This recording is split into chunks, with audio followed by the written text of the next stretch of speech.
Okay, so how do you really build an idea? Let's get into the whole process, start to finish. Yeah, we all picture that eureka moment, but it turns out that's not really how it works. So, how do you find a real problem and build a solution? We've got a framework for that. All right, first up, let's bust a huge myth about where great ideas actually come from. Take Uber. They didn't have an idea for an app, they just couldn't get a cab.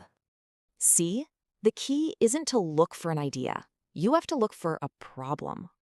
Okay, but how can you be sure the problem you found is, a real problem?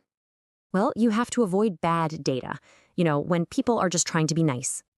So instead of asking about your idea, ask them about their life, about things they've actually done.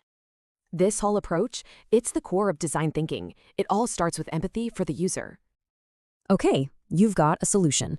But how do you test it without building the whole thing? There's a simple 4-step way to see if people will actually commit before you build anything. Tools like these are perfect for asking for a small transaction, like an email or a pre-order. Because remember, what you want is real validation, not just a bunch of nice compliments. So you validated your idea. Now you've got to tell people about it, and you have to be clear.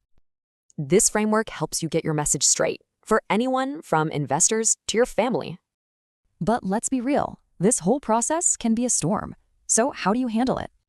Yeah, that pressure is no joke. It can really mess with your head and just everything.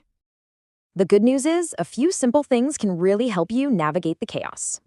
Basically, taking care of yourself isn't a luxury. It's a critical part of the process.